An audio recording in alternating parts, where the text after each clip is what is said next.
चलिए बढ़ते हैं आगे। अब एक ऐसी खबर जो हैरान करती है, सिस्टम पर सैकड़ों सवाल भी करती है।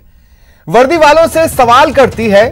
बारां के थाने के बाहर जो शख्स चीख चीख कर प्रमोद जैन भाया के खिलाफ अपनी भड़ास निकाल रहा है, भाया पर काले कारनामों का आरोप लगाकर उन्हें पानी पी पी कर कोस रहा है और पुलिस वाले चुपचाप खड़े हैं। सबसे हैरानी वाली बात यह है कि यह शख्स कोरोना पॉजिटिव है और बोलने के दौरान बार बार इसके मुंह से कपड़ा खिसक रहा है, लेकिन इसका बोलना बंद नहीं हो रहा। सवाल यह है कि जिस शख्स को इलाज के लिए कोविड अस्पताल में होना चाहिए, वो कैसे सरेआम थाने के सामने ऐसे धरना दे सकता है, और क्यों पुलिस वालों ने उसे रोककर अस्पताल में भर्ती इतनी देर तक नहीं कराया। विरोध हो सकता है सही हो, लेकिन किसी की जान को जोखिम में डालना किसी भी सूरत में जायज नहीं है। मुझे आज कोविड हो रखा है, मुझे कोरोना हो रखा है, लेकिन मैं मजबूरी में यहाँ पे बैठा हूँ, मजबूरी में यहाँ आंदोलन कर रहा हूँ, क्योंकि मैं भारत को भ्रष्टाचार मुक्त करना चाहता हूँ। मैं उन किसानों को कहना चाहता हूँ, इन चोरों को समझने की कोशिश करो, इस प्रमोद जैन भाया के काले कारनामों को समझने की कोशिश करो। आप सब मेरे साथ आओ, इस भाया की दुकान को बंद करेंगे, इसके बढ़िया की कारनामों को बंद करेंगे। और प्रमोद जैन भाया, तू सुन ले और तू समझ ले, तुझे ना पायलट साहब बचा पाएंगे, ना तुझे अशोक गहलोत साहब बचा पाएंगे। तेरे काले कारनामों को सब जान गए। ये जो ट्रक हमने पकड़ा है, आज रेत का एक ट्रक पकड़ा है जो खुलेआम बारह से चला। और इस पूरी घटनाक्रम पर न्यूज 18 राजस्थान कुछ अहम सवाल उठा रहा है। कोरोना पॉजिटिव को पुलिस ने क्यों नहीं रोका? वो यूं ही धरना देता रहा, लगातार भाषण सा देता रहा, या अपनी भड़ास निकालता रहा, या उसके मन में जो कुछ था वो बोलता रहा। इस दौरान उसे क्यों नहीं रोका गया? अस्पताल की जगह पुलिस थाने पर धरना क्यों? और विरोध के लिए दूसरों की जान जोखिम में क्यों डाली गई? कोविड प्रोटोकॉल को पुलिस ने लागू क्यों नहीं करवाया? पॉजिटिव होने के बावजूद यह शख्स मास्क नहीं लगाया हुआ था। नो मास्क नो एंट्री को सख्ती से पालन करवाएं, ये कह कहकर जिम्मेदार थक गए हैं, लेकिन इसके बावजूद भी वहां पर यह मास्क लगाकर नहीं बैठा था। क्या इस तरह कोरोना से जंग जीतेंगे? और सहयोगी विपिन इस वक्त मेरे साथ फोन लाइन पर मौजूद है। विपिन, अव्वल तो ये तो होता है ना कि गुस्से में बड़ा चढ़ाकर बोल दिया, तो हो सकता है कि ये शख्स कोरोना पॉजिटिव ना हो, इसने अपने गुस्से में ये बोला हो, लेकिन अगर वो सच बोल रहा है तो फिर सिस्टम की थाली में छेद नहीं है। सिस्टम की जो थाली है वो दरअसल छलनी है।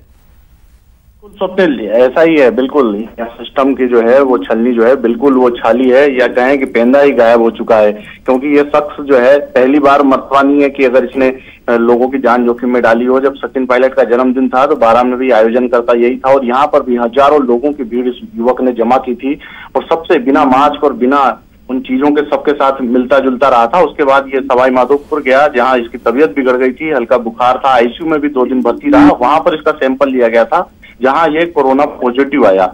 ये अपनी जांच कराने के बाद भी युवक बारां में लगातार घूमता रहा। यहाँ एक सीआरपीएफ के लेफ्टिनेंट कमांडेंट के वहां भी ये बैठने चला गया। बाद में इसकी रिपोर्ट कोरोना पॉजिटिव आई, तब तक ये एस्टोमेटिक हो चुका था। उसके बाद ये खुद ही घोषणा कर रहा था कि मैं होम आइसोलेशन में रहूंगा, मुझे कोरोना हो गया। इसकी बाकायदा कोरोना रिपोर्ट भी हम लोगों ने देखी थी, और ये कोरोना पॉजिटिव ही है इस वक्त, क्योंकि ये ज्यादा पुरानी बात नहीं है। इतने दिन में कोरोना नेगेटिव हो भी नहीं सकता।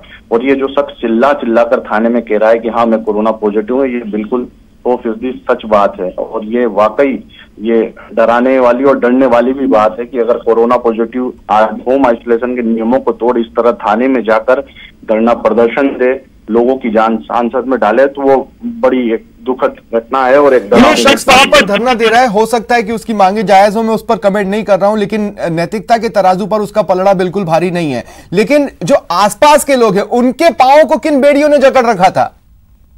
बिल्कुल कह सकते हैं, क्या पता ये जो वजह थी धरने की या प्रदर्शन की, इस वजह से लोग जो हैं वो इसके साथ जुड़े हुए, और वो इतने हो चुके हैं, वो अंदर भरे हुए हैं कि इसके साथ दे रहे हैं। क्योंकि ये जब धरना प्रदर्शन शुरू हुआ, इससे आधे घंटे पहले ही एक वीडियो जारी हो रहा था, लाइव चल रहा था फेसबुक पर, एक गाड़ियों को रोकने का सिलसिला चल रहा था। लोग धीरे धीरे फेसबुक लाइव के माध्यम से जुड़ते गए हैं, और अभी तो यहाँ कुछ दर्जनों की संख्या में पहुंचे हैं, लेकिन अभी भी पुलिस ने इस व्यक्ति को अब तक गिरफ्तार नहीं किया। कोई मेडिकल टीम वहां मौके पे नहीं पहुंची है। ये फेसबुक के माध्यम से, इसके समर्थक फोन कॉल माध्यम से लोगों को अभी भी वहां बुलाने के प्रयास किए जा रहे हैं।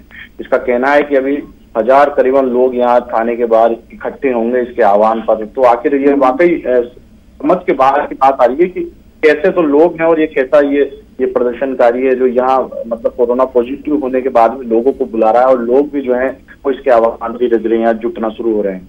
लेकिन सबसे बड़ी बात, लेकिन मुझे नहीं पता विपिन की सियासत आज की डेट में कितना गिर चुकी है या कितना और गिर सकती है, लेकिन सियासत अपनी जगह पर कायम है। और इसलिए ये सवाल मैं आपसे पूछ रहा हूं कि हालिया सियासी हलकों में जो लेटर बम चल रहा है, जो कि मुख्यमंत्री अशोक गहलोत को लिखा गया था, क्या ये उसी सियासत से जुड़ रहा है? क्योंकि अगर जुड़ रहा है तो सियासत और नीचे गिरी है।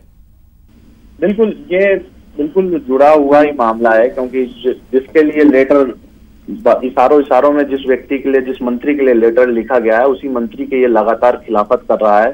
सचिन पायलट के जन्मदिन के दिन से ये व्यक्ति लगातार उस मंत्री के खिलाफ जो है नारेबाजी कर रहा है, लगातार सोशल मीडिया पर भी एक्टिव बना हुआ है और उससे लगातार उस पर आरोप लगाता जा रहा है। लेकिन वो आरोप कितने सही है, क्या है, ये अब तक ये व्यक्ति के लिए कहना मुमकिन है। ठीक है, शुक्रिया तमाम जानकारी के लिए। आप नजर बनाए रखें।